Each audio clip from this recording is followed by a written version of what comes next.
Who's next? Lady here, thank you. Hello. My name's Katie. It's nice to meet everyone. I was wondering, on a more individual level, I guess, because it's all very big and scary and out there, and it's hard to kind of reel it in and bring it back to an individual level and even a community level at that. And I was wondering, I have a question and probably then a comment. I was wondering how you would unite people to come together on a community level when everyone's living their own separate lives. It's very individualistic culture. How you unite people, how you bring them together to share resources, information, everything, to then unite and move forward as a community and individuals in that community. That's one for you, I think, Anna, to start with. Great, really great question. It is challenging with climate change because we do have to get, as you've identified, past the individual actions. You know, when we realised as a country that asbestos was killing people, we didn't say you can voluntarily move away from asbestos in your own building. We said we've got to move as a whole community, and it's the same with coal and with fossil fuels. We can't just voluntarily change our own light bulbs and think that's going to stop it. That's not being honest with each other. It has to be community effort. So as to how to do it, it's bread and butter, basic organising. It's you guys coming out to a forum like this. It's having another meeting next week where you actually drill down into what the opportunities are. It's all of you at the end of the night writing your email address on a piece of paper that I'm sure will be provided as you leave the room, and giving it to the organisers so that they can add you to the group they've already got here that's trying to build solutions on climate change locally. And it's doing it, you know, at a neighbourhood level. You know, why not door knock everyone in your street on the weekend and say, oh, I just went to this forum, maybe I haven't met you yet, but I live down the road and I learnt about climate change and this is why I care about it. Are you interested in this at all? Do you want to have a cup of tea? It's getting out of your comfort zone, but talking to people, getting their ideas, and then as a community figuring out which of those ideas you actually want to make happen and then doing it. Yeah. On that note, I'm going to be quite bold here. I actually moved to, I should stand, sorry. I moved to Shepparton about 2 months ago from Brisbane, and I really tried my best to kind of get involved in sustainability in the community, and kind of came against a bit of a brick wall there. So out of frustration and passion, I guess, I created a little thing of my own. And it's very much at the beginning stages, but I'd really like to see it take off and be a forum, I guess, and a group for the local community here to participate in. And it's called the One World Collective, and it's theoneworldcollective.com. And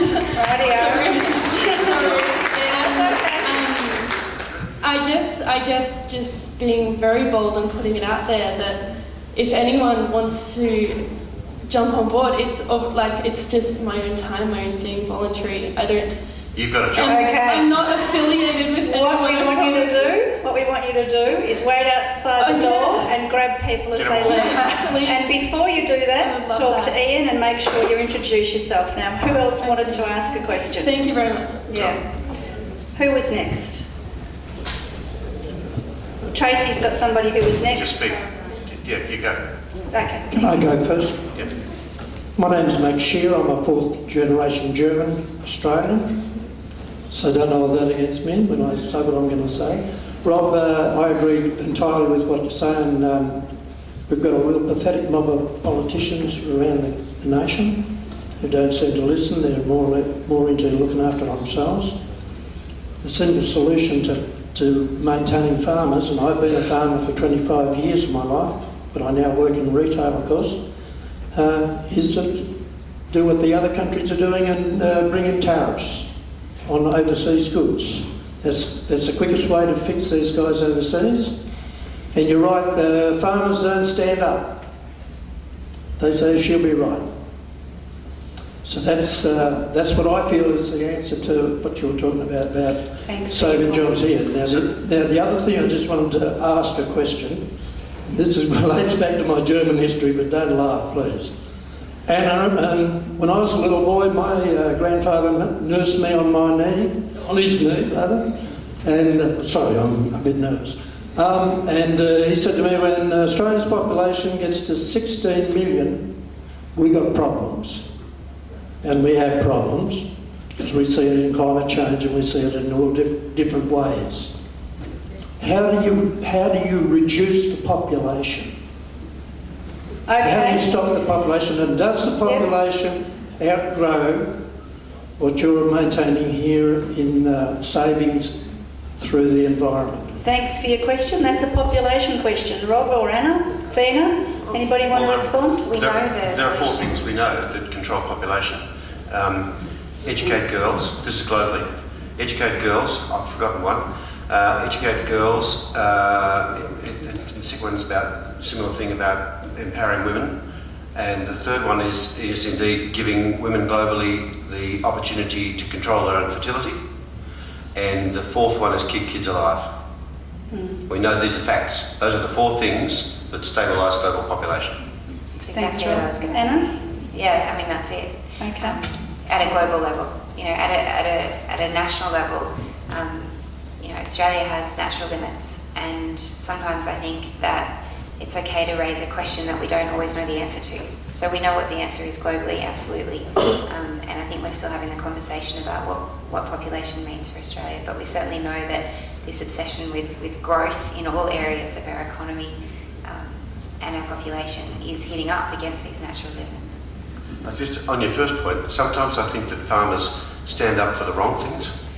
So, Sometimes I think the information they get's incorrect, but I wish I was vocal and forthright on some of the things that might matter more. I also have been really inspired by the rise of the anti-coal seam gas movement and anti-coal movement, that you see a lot of farmers now around Australia who are part of the Lock the Gate movement and who are standing up very strongly to protect their land and water. excuse me, Anna, just a moment. Do you know what the ratio of saving stuff up on here in the environment is against the population growth?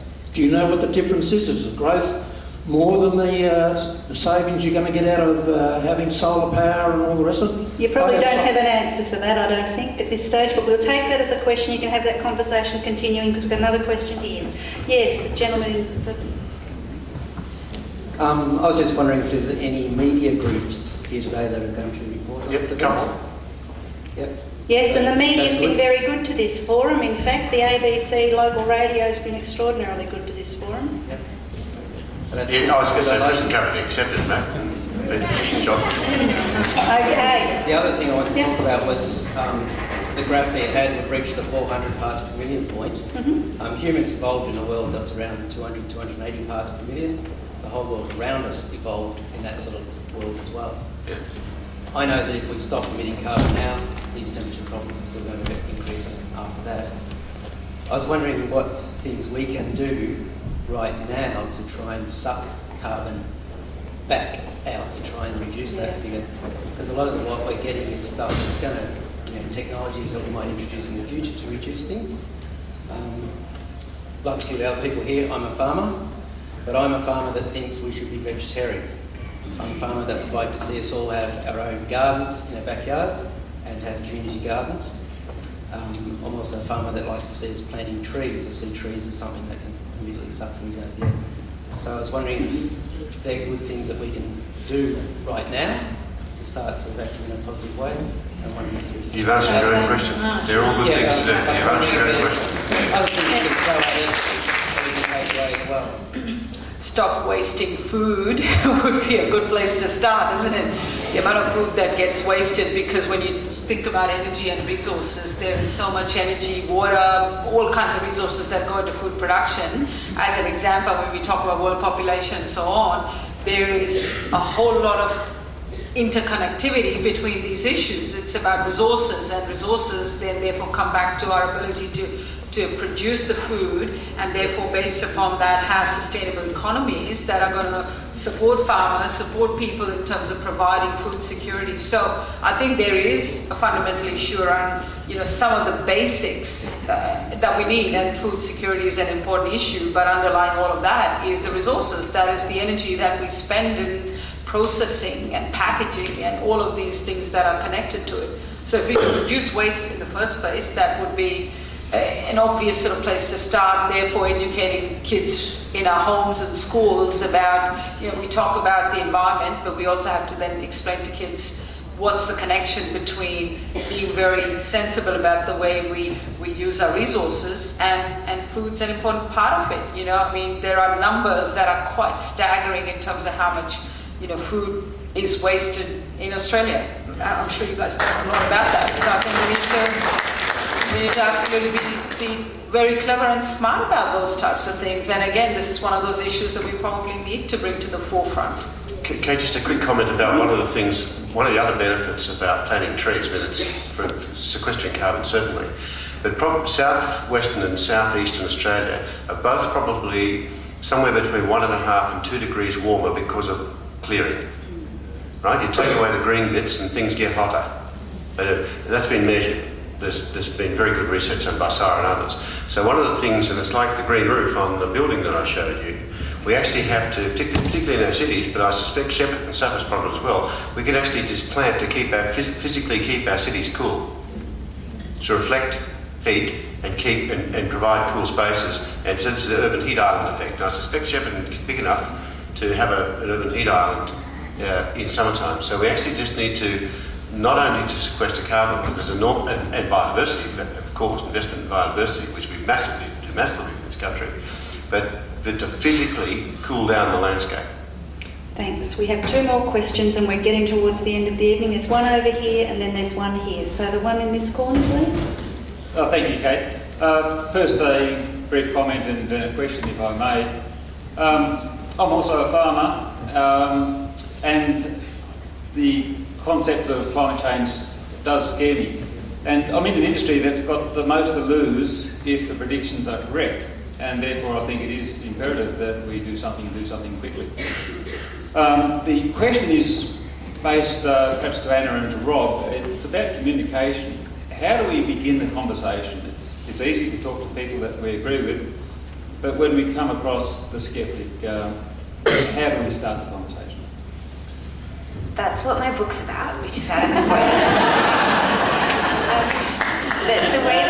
way that I think about it is, there's 2 things. One, you start with where that person is at. So if I'm talking to farmers, I talk about food security, A, because we all eat food, and B, because it's at the forefront of farmers' minds. When it comes to the Murray-Darling, we know the Garner report into the economic impacts of climate change on Australia showed that we're looking at agricultural declines in the Murray-Darling Basin of between 92 and 97% by the end of the century.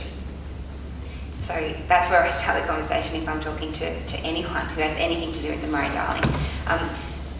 But people have different interests, so you start there. But the way that I think about it is a spectrum. And if you think there's probably 5 groups of people in terms of where they sit on climate change. And there's 10% who are opposed to any action on climate change in Australia. They're very vocal and very politically powerful, 10%, but they're only 10%. There's probably not much we can do about those. Nick Minchin falls into that category. I did actually get him to say, though, by the time we were at the end of the journey, he started by saying that climate change wasn't happening and humans didn't have anything to do with it, even if it was. In London, he said climate change is happening and humans have probably caused part of it. So that was actually a big step for him, and it was because I took him to meet people that he respected. So the Chief Oceanographer of the United States Navy, he has 2 sons in the military. He would listen to that person. I took him to meet a Conservative politician, a British politician. So I think the messenger is actually just as important, if not more important, than the message. So talking to people that they can relate to. But then in terms of that spectrum, ignoring those 10% for a minute, if we can move everyone else just 1 point along the spectrum, so you don't need to move someone from being mildly opposed into massively supporting climate action. You can move them from being mildly opposed into being neutral by talking about the risks. And then you can move people from being not interested into a little bit interested, into a little bit supportive. They're probably not going to be active straight away, but you can do that by talking about really practical things like the impact of climate change on our food, on our infrastructure, and on our health. And then lastly, that group of people who already do care but aren't active. If we can just move them 1 step over into actively supporting action on climate change, into getting involved in their communities and writing to politicians and joining community groups. If we can just move everyone one step over, then what we've done is we've doubled the number of people who are actively involved, we've doubled the number of people in the climate change movement, and we've created a gap between those who are really opposed to action and those who are neutral. And that is, I think, how we win the communications battle. And that's about risk and also co-benefits. That conversation about co-benefits that Veena has told us about tonight is one of the significant things that shifts people's views. There can be economic and environmental co-benefits. We see it all the time in health. Rob, what were you going to say? Sorry. Well, I can say my answer is it depends what mood I'm in at the time. Because, you know, if you arm yourself with a bit of knowledge, you can say, well, clearly you didn't study physics at school. What is it you don't understand? I ask people, what's the problem? What don't you understand about this? Because it's not too difficult. It's interesting, there's a lot of change happening though. You'll notice that the Tea Party in the US has gone remarkably quiet. You want to know why? Because the Republicans, losing the last presidential election massively, have said to them, go away and shut up. You are alienating our fundamental voter base, which is industry. Industry in the United States has moved massively into green, clean tech. There's money in it.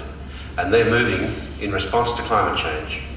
And so the Tea Party, so the Republicans have got this enormous continuum of, you know, denialists down here to another group with all the money and all the votes and all the rest who are moving on the and responding. So there's some big changes happening globally in that space. But I'm old enough and cranky enough, thank you, to say, to challenge.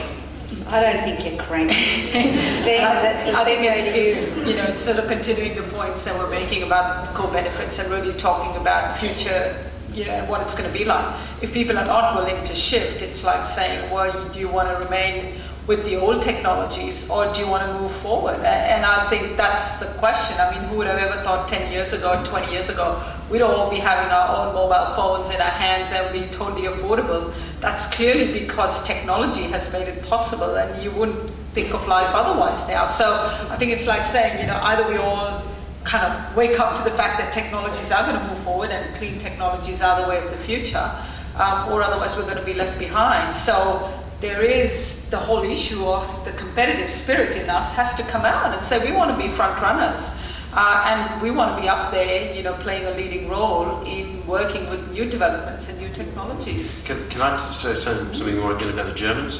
Yeah, I love the Germans. No, it's a really good story. There was a 4 Degrees conference in Melbourne in August 2011, and Hans-Joachim Schnellhuber from the Potsdam Institute was out here talking about climate science. But he brought with him the head of Germany's biggest solar manufacturing and installation company, and he told everyone he'd come to see what we're doing in Australia in solar. And everyone's going, oh no, we're not going to do anything in solar, it's going to be terribly embarrassing. So he gets out there and he says, oh yes, I forget what his name was. And, oh yes, I've come to see what you're doing in Australia with solar energy. And he said, you know that Germany, we're world leaders with China, we're the biggest in the world with solar, we're doing this, that, and the other. And he said, so I've been all around your country, and may I tell you all that the worst site, and he said, Germany, of course, is covered half of the year with ice and snow, but still we are world leaders in solar. And he keeps going back to it.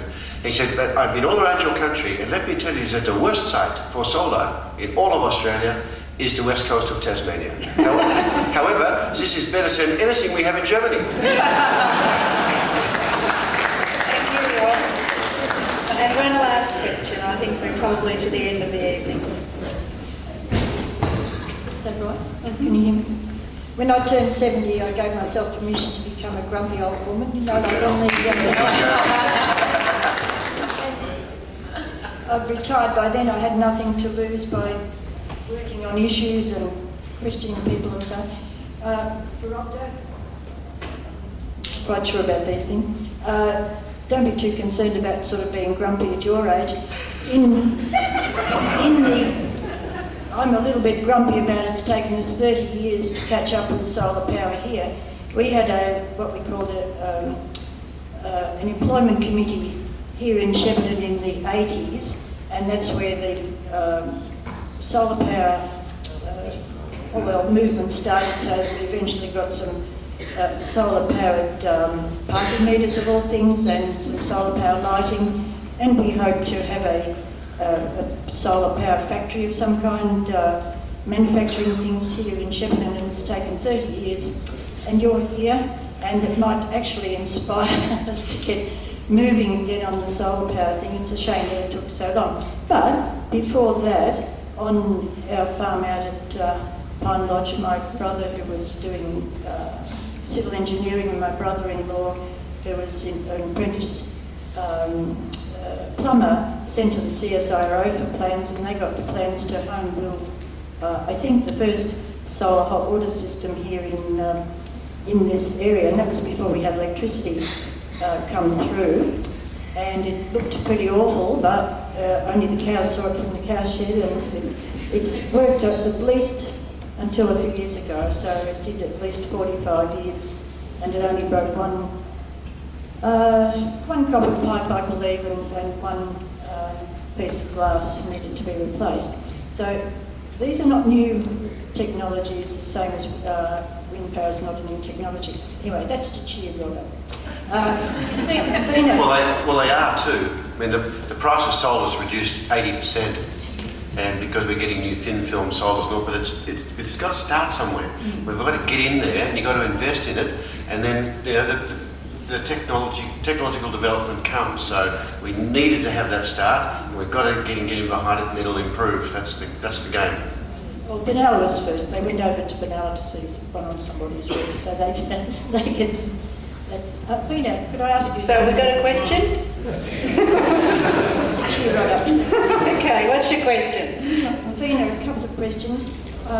You mentioned about macadamia nuts, and I believe they're very, very hard. And this is a really bad white ant area, and I just wondered, when you turn your macadamia nuts into a building material, does that repel white ants? Good question. I like that question. That's your next project. Well, see, this is it. I mean, we've been talking to different businesses to say, well, let's start the field test work, because the focus of our research so far has been along the science and engineering side, which is, can we make a product that's strong enough, resist moisture absorption, resist swelling, and all of those things. So yes, tick for all of those, because that's where research has brought us to that point, where it's a viable product. So now the next stage is, which is clearly how R&D should work. You know, you get something going in the lab, that takes an initial couple of years. That's what we've done so far. Our 3 years worth of work has proven that these products have got amazingly good properties in terms of all the mechanical strength that you expected to have and the other things I mentioned. Now the next stage, of course, is where you actually put it into practical application. And that's exactly what we did when we were recycling rubber tires and steel making. Yes, we did all the work in the lab. The next stage was, there's got to be a business that says, I want to be the first one to put it into practice, or a council or whatever that says, let's start to put these things on and do the actual sort of field tests to get some of these answers out for us. And I think clearly that's how technology will develop, is when someone's got to take the first step. I think we were talking about these types of issues, that we've got to be bold and brave to say, you know, if the science in the lab shows that this is a commercially viable product, then why shouldn't we be putting into field tests and pilot scale tests? And that's where we're at. So I think a lot of new technologies develop like that, where there is collaboration between researchers and businesses. So yes, I hope that the answer is that we're able to give you the answer in a couple of years' time and go, it's absolutely perfect. Do you have a name in mind for the product, so we can be watching out for it? I know the city council would be pleased. I'm happy. Yeah, I was going to say, you know, you guys are the first ones who asked me the question for a name, so I'd say, come up with a name from this region and I'll take it on board, and that's what What's your name? What's your name? Might be named after you. My name is North. Okay. No, I think there's far more interesting names than that. All right. Happy to take suggestions. Okay, we've probably got to the stage where we've actually got to finish the evening. Catch Veena before she goes.